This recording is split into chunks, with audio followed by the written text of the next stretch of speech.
Welcome back. She stars as Abby Whelan on the hit ABC drama Scandal. Please welcome the very talented Darby Stanchfield.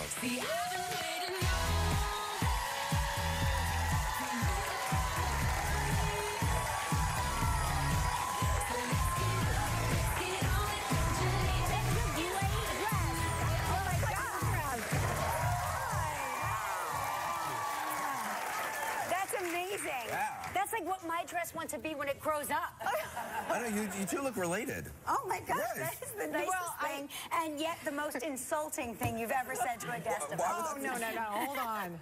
So I didn't know you were from Kodiak, Alaska. I am. I was, yeah. That's incredible. I was born in Kodiak, and then I moved to Dutch That's a pretty Harbor. small town, isn't it? Super small, yeah.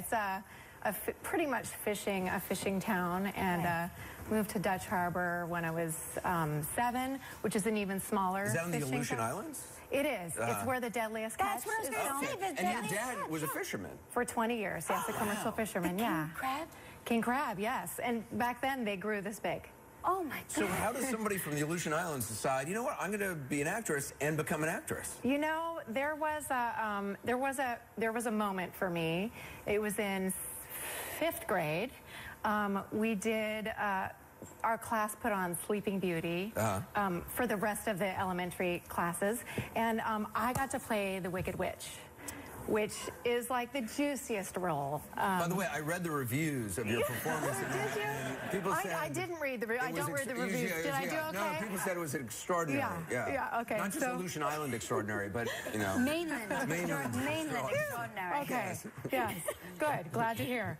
But so during the play, it was the big juicy scene. I was at the spinning wheel, ready to do my curse on Sleeping Beauty, and this panel. We had like these stage.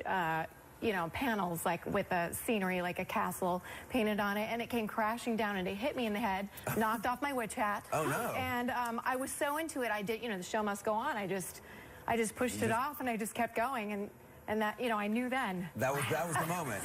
And was your dad okay with the idea? Oh, he was like any solid parent who was like, how are you going to make a living? Right.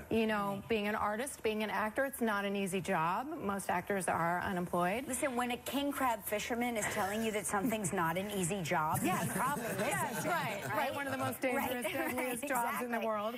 And he's a smart guy, and he was just like, you should have a backup plan or think bigger than. Good advice. Did you have one? I didn't, except I got one. I listened to his advice, and I got into real estate. I bought a 4-unit apartment building. I started to actually make a little bit of money doing commercials, and I could have started to go on like nice fancy trips or bought designer shoes, and I just saved a bunch of money, and I bought a dilapidated 4-unit building in LA, and I gutted the whole thing, and made the units nicer. And do you know how to do that work? I do. I didn't do all of it. I contracted most of it out, but I did. I learned all about plumbing and how the electrical system works. So you would show up with your tube belt and like fix the plumbing and stuff? Well, when I actually interviewed general contractors, and there was a guy who was like, ma'am, you need new copper plumbing, and I was like, actually, there is copper plumbing, so I knew what I was talking about, and he was like, oh, okay, so we can't just pull the wool over. We would have fallen for that. I would have been like, you're right, we need new copper. Let's get gold piping. Sure. Sure, yeah. 24 karat gold. Titanium, how about that?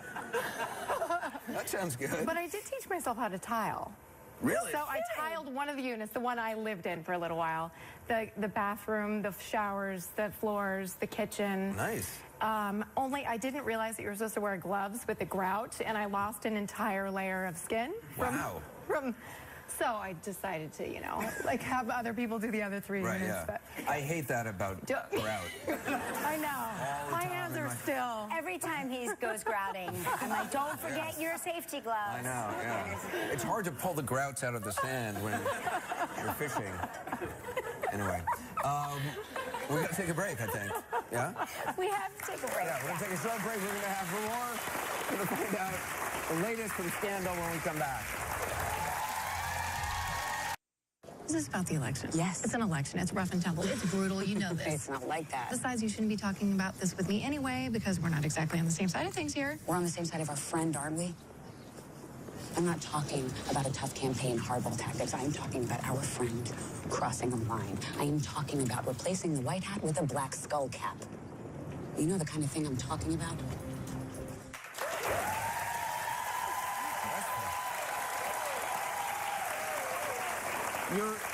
Your character was promoted to chief of staff. Yes. A lot more responsibility. Yes. Thank you. They're so proud of you. Great. So how's she handling all that power? Is she drunk with power now? It's the first time in 5 seasons that Abby my character has been tempted by power, and she's taken the job, and we'll see in the next few episodes that she does get more and more sort of swept up with the rush of power, and it's so fun to play because I've had a real strong moral compass in this show up until this point, so it's real new waters for me to play as an actor, and it just gets really juicy. It's crazy. It's like the juiciest show already. I know. It's not called Scandal for nothing. Do you get like advanced copies of the scripts, or they keep them very, very? No, it's all cold.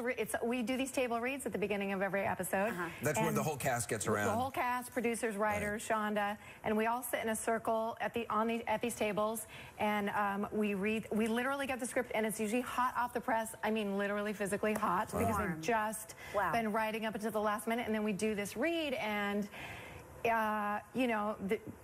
Okay, we just had a table read for the second to the last episode right before I came here, and 4 people burst into tears during the table read because I was one of them. Right. And it wasn't like my character wasn't crying. It was just such a surprising, moving script. So anything can happen during a table read. Wow. Did you live through that table read? Can you tell us that? Does your character live? Yes, I can tell you. Okay, good. I had to